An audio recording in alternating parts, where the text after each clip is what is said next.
치주 질환이라고 하는 거는 치아 주변에 생긴 질환을 이제 치주 질환이라고 하거든요. 그리고 그때 제가 언급했듯이 플라그가 있고 플라그가 제거가 안 됐을 때 이제 치석이 생기고 그것 때문에 이제 치아 주변에 염증을 일으킨다든지 혹은 뭐 피를 나게 한다든지 뭐 심한 경우에 골 소실, 치아 주변을 둘러싸고 있는 뼈를 소실시키는 등을 이제 치주 질환이라고 하는데 임플란트도 말 그대로 새로운 뿌리를 갖게 되는 거거든요. 그러니까 임플란트는 보철만 하는 게 아니고 치아를 뺐을 때 거기에 맞춰가지고 뿌리부터 심어주고 그 다음에 치아를 만드는 거기 때문에 이제 임플란트도 똑같이 치아로 인정이 되는 그런 상황이거든요. 보험에서도 사실 임플란트를 심고 나면은 6개월 뒤에 자기 치아랑 똑같이 봐요.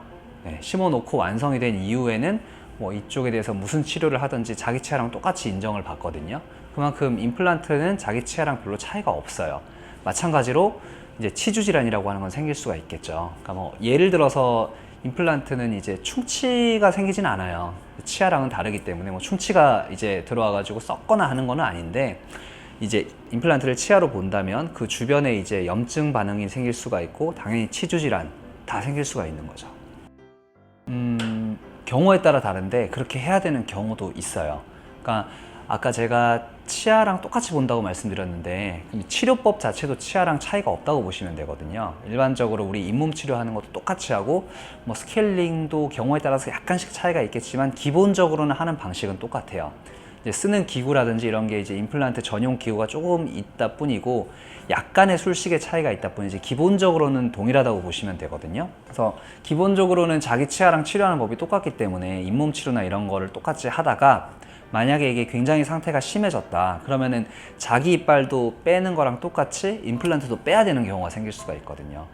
자기 이를 빼야 되는 경우는 결국은 이제 치아가 있으면은 그 주변에 골 소실이 와서 치아를 잡아주는 뼈가 없으니까 이가 흔들리고 하는 상황에서 결국 이를 발치를 하게 되는데 임플란트도 마찬가지예요. 임플란트도 주변에 골 소실이 심하게 온다거나 해가지고 임플란트 뿌리가 깊게 박혀 있던 게 조금밖에 안 박혀 있으면 약간씩 흔들리는 증상도 나타날 수 있고 염증도 굉장히 심하게 나타나거든요. 그런 경우에는 이제 임플란트도 빼야 되는 거죠. 그리고 소실된 뼈를 이제 다시 만들어주기 위해서 뼈 이식을 하고 기다렸다가 다시 또 임플란트를 해야 되는 경우도 얼마든지 생길 수가 있어요. 경우에 따라 조금 차이가 있는데 뭐 기본적으로 아래쪽은 임플란트를 할 때 한 2달 정도, 위쪽 같은 경우는 한 4개월 정도 생각하시면 되거든요. 그럴 때 뼈 이식까지 추가가 된다면은 이제 한 2개월 정도가 추가가 돼요. 그러니까 아래쪽 2달에서 2달이 추가가 되니까 보통 한 4개월, 위에는 4달에서 2달 추가가 되니까 한 6개월 정도 이렇게 보셔야 되는 거죠.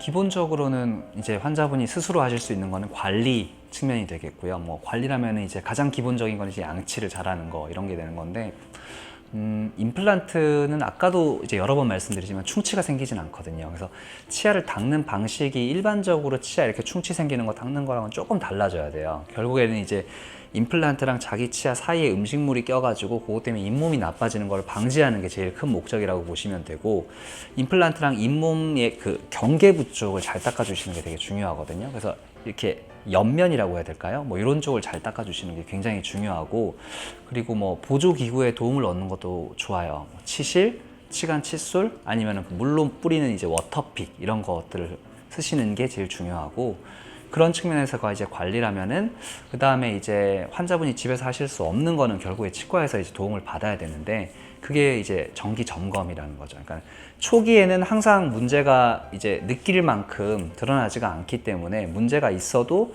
이 환자분이 인지하지 못하는 경우가 많거든요. 그래서 치과에 오셔서 사진 찍어보고 이상 없는지 항상 보고 초기에 잡을 수 있는 문제는 빨리 해결을 하고 그리고 뭐 스케일링이나 이런 것들을 통해 가지고 좀 오랫동안 가져가시는 게 가장 중요하다고 생각해요.